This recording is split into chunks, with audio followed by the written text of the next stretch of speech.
இன்னைக்கு வந்து ஆக்சுவலா ஒரு பாயிண்ட்ல பார்த்தோம்னா பெரியாரை நீ விமர்சிக்கவே கூடாது, எப்படி யுஎஸ்எஸ்ஆர்ல லெனினை விமர்சிக்கவே கூடாதோ அந்த மாதிரி பெரியார்ன்ற கேரக்டரை நீ விமர்சிக்கவே கூடாது அப்படின்ற சூழல் எப்ப ஏற்படுது? சொல்றா எதுக்குடா வந்த? அண்ணன் அந்த டீம்ல ஒரு ஆளே கிடையாது. என்னடா அண்ணனை எழுத்து பேசுறா? டேய் சொல்றா எதுக்குடா வந்த? Actually I am coming from இங்கிலீஷ்ல வேற எழுத்து பேசுறியா? இந்த 21 ஸ்டாலின் கவர்மெண்ட் வந்த பிறகுதான் ஏற்படுது. அதுக்கு முன்னாடி அப்படி, அதுக்கு முன்னால கூட இவ்வளவு மோசமா இல்ல. நாட் டு திஸ் எக்ஸ்டென்ட் இருந்தது, இவ்வளவு மோசமா இல்ல. கொச்சப்படுத்துறீங்கடா, கொச்சப்படுத்துறீங்க, ரொம்ப கொச்சப்படுத்துறீங்க.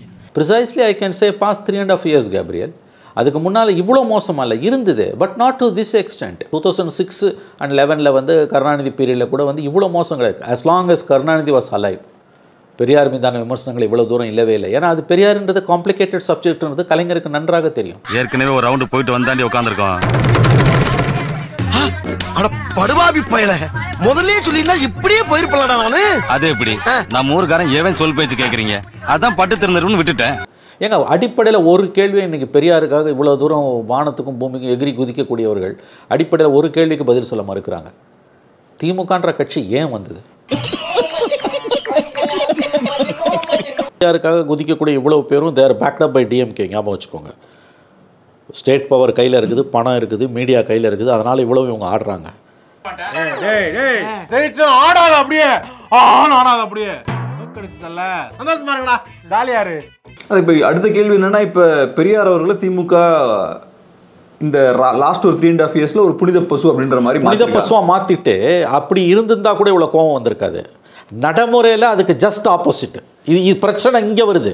அட நாசமா போற எடுபட்ட வயலுகளா, நீங்க வேலைக்கார வந்திருக்கீங்க, என்ன உசுரோட வச்சு புதைக்கிறதுக்குன்னு வந்திருக்கீங்கடா. அதாவது கலைஞர் வந்து பெரியாரை எப்படி வச்சிடணுமோ அப்படி தான் வச்சார். அவர் பெரியாரை ஊறுகாய் தான் தொட்டுக்கிட்டார், சந்தனமாக எடுத்து பூசல. ஏன்னா அவருக்கு தெரியும் அது ஒரு டைம் பாம்புன்னு. பல விஷயங்களை பெரியார் எழுதினதை பேசுனது இன்றைக்கி நம்ம பேச முடியாது, எழுத முடியாது. It's the fact.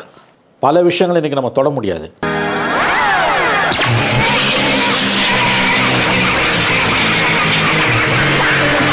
இல்லை, அதுதான் முக்கியமான விஷயம் என்னன்னா, பெரியார் என்னைக்குமே ஒரு மெயின் ஸ்ட்ரீம் பொலிட்டிக்கல் பார்ட்டிக்கான ஐகான் கிடையாது. ஒரு ஏத்திஸ்ட்.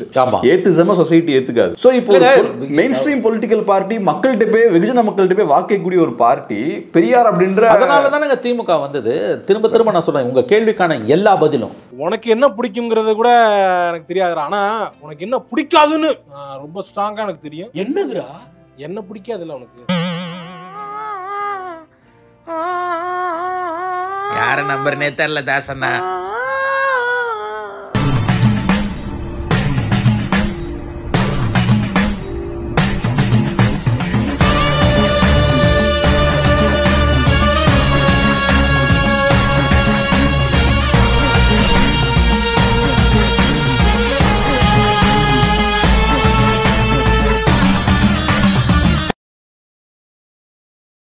நம்ம சேனலோடைய வளர்ச்சிக்கு நீங்கள் கான்ட்ரிபியூஷன் செய்யணும் அப்படின்னு நினச்சிங்கன்னா கீழே டிஸ்கிரிப்ஷனில் ரேசர் பேருனுடைய லிங்க் இருக்குது. அதில் போயிட்டு உங்களால் முடிஞ்ச அமௌண்ட்டை நீங்கள் கான்ட்ரிபியூஷனாக நம்ம சேனலுக்கு அடிக்கலாம்.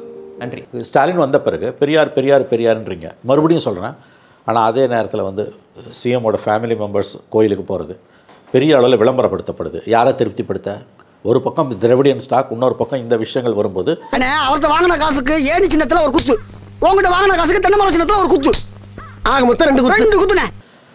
முருகன் மாநாடு இட்ஸ் அன் அட்ரோஷியஸ் திங்குங்க. ஜெயலலிதா, எந்த ஜெயலலிதாவை அவங்க பாப்பாத்தின்னு சொன்னாங்களோ, இந்துத்துவவாதினாங்களோ, அந்த அம்மா செய்யலை.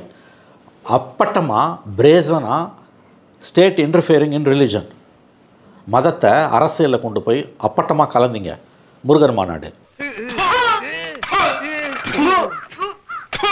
30க்கும் மேற்பட்ட பெரியாரி அமைப்புகள் நாங்க சீமானவர்களோட வீட்டை வந்து முற்றுகையிட போறோம் அப்படின்ற ஒரு அறிவிப்பை வெளியிடுறாங்க. அதெல்லாம் சிரிச்சுக்கணும். தனியாக உட்காந்து ரொம்ப ஆழ்ந்து சிந்திச்சுட்டு குழப்பிக்கிட்டு இருக்கக்கூடாது. அதெல்லாம் போகிற போக்கில் நகைச்சுவை, எத்தனையோ நகைச்சுவையில் வாழ்க்கையில் நடக்குது, அதை ஒரு சிரிச்சுக்கணும். சீமானவர்களோட வீட்டுக்கு நாம் தமிழர் கட்சிக்காரங்களாம் வர ஆரம்பிக்கிறாங்க, வீட்டை சுற்றி அவங்க ஒன்று கூட ஆரம்பிக்கிறாங்க.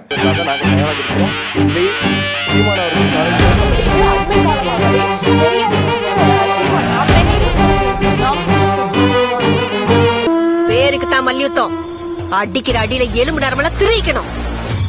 இந்த சண்டைக்கு அப்புறம் சீமராஜா வீல் சேர்ல தான் போகணும்.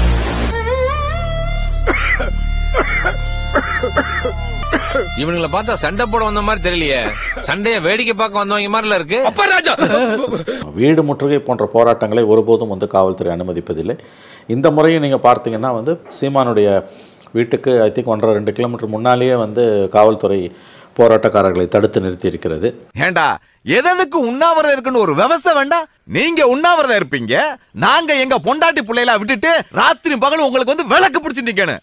ஐ திங்க் ஒரு கிலோமீட்டருக்கு மேலேயே இருக்கும். அங்கேயே வந்து தடுப்புகள் அமைக்கப்பட்டிருக்கின்றன. இந்த பெரியாரி அமைப்புகள் அங்கே வந்து கோஷம் போட்டுட்டு கலைந்து போய் கொண்டிருக்கிறார்கள். சுகர் மாத்திரை மறந்துருப்ப இந்தா அது இல்ல வதர உள்ள இருக்கிறவங்க ஒரிஜினல் ரவுடிங்க.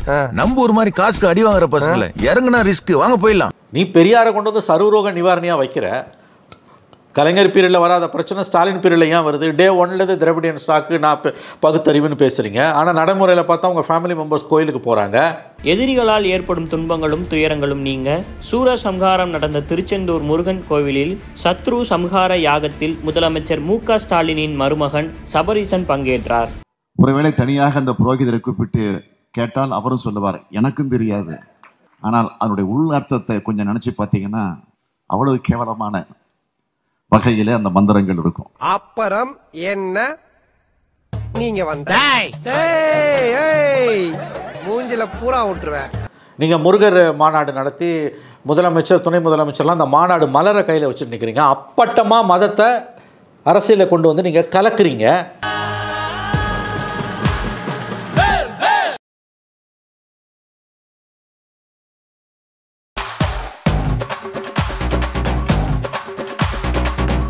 இந்த பொழப்புக்கு பிச்சை எடுக்கலாங்க. ஒரு கோயிலுக்கு வெளியே உட்காந்து பிச்சை எடுக்கலாம்.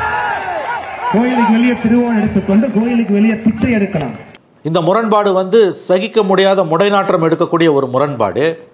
அப்போ மக்களுக்கு கோபம் வந்து உங்க மேல வருது, அந்த கோபம் பெரியார் மேல திரும்புது.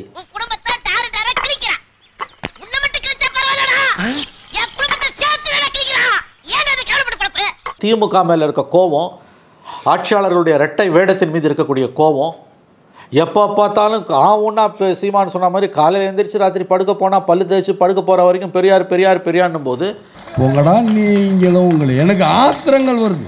இந்த 4 பேர்ல யாருக்கு அறிவே இல்ல? தந்தை பெரியாரே. சென்னையோட பிரதம மந்திரி யாரா? தந்தை பெரியாரே. நிலாவுக்கு முதல்ல போனது யாரா? தந்தை பெரியாரே.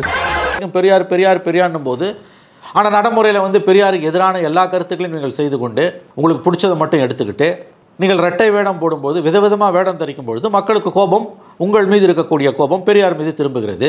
என்ன ஏண்டா அடிக்கிற? இங்க அடிச்சா தாண்டா அங்க வலிக்கும், இங்க அடிச்சா இங்க தாண்டா வலிக்கும். யாரடா திட்டா? ஒன்னா தாண்டா சொன்ன கூமிட்டேன். மாமா கோவம் வந்துருச்சு. 49லேருந்து 67 வரைக்கும் 18 ஆண்டு காலம் திகாவிலிருந்து திமுக வெளியில் வந்து திமுக ஆட்சியை கைப்பற்றும் வரையில் அந்த 18 ஆண்டு காலம் பெரியாருக்கு விடுதலை, அண்ணாவுக்கும் திமுக கலைஞருக்கும் மறுசொலி. இந்த 2 இதழ்களில் அந்த 18 ஆண்டுகள் வந்த கட்டுரைகள், செய்தி தொகுப்புகள், இதை மட்டும் பொது வெளியில் வைங்க.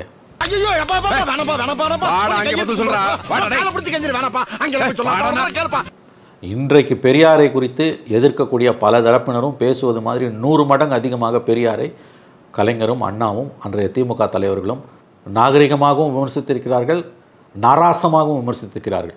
வாயத்திறந்தாலே அப்படின்னு தான் பேசுவோம். எவ்வளவு டீப்பா போறாங்க.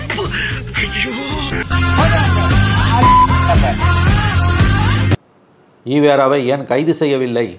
தமிழக சட்டமன்றத்தில் கலைஞர் கேள்வி எழுப்புகிறார். என்னடா பாக்குற பண்ணி பயல புடிங்க சார் அவனை, வக்கீலே கொலை பண்ணுவானா, காட்டு மிராண்டி புடிச்சு ஜெயில போடுங்க சார் அவனை. இதெல்லாம் கலைஞரோட நூல்களில் இருக்குது. அந்த ஓல்டு ரெக்கார்ட்ஸை பார்த்தீங்கன்னா தெரியும், எதையும் யாரும் மூடி மறைக்க முடியாது. ஆராய்ச்சி முக்கியமல்லடா, முதல்ல கையை வச்சு அண்ணடா. ஐயோ என் கை பத்தல. மண்டைய வச்சு அண்டா குடு. அப்படி இன்றைக்கு சீமான் தெரிவிக்கக்கூடிய பல கருத்துக்கள் அன்றைக்கு பெரியாரால் பேசப்பட்டவைதான். அந்த செக்ஸ் விஷயத்தில் அவர் வந்து ஆதாரம் இல்லைன்றாரு. அவர் என்ன சொல்றாரு? அண்டர் லாக் அண்ட் கீ, இப்போ வழக்கு போட்டிருக்காங்க, சந்திக்கிட்டோம். பேசவே கூடாதுன்னு எப்படி சொல்லுவேன்? என் வேலை உங்களுடைய மண்டபாலத்தை தண்டவாளத்தில் ஏற்றுறதா என்னுடைய வேலை. எந்த பாயிண்ட்ல பெரியார் வந்து ஒரு கடவுள் மாதிரி ஒரு புனிதமான ஒரு கேரக்டரா மாத்தப்படுறாரு? ஸ்டார்ட் பண்ணு.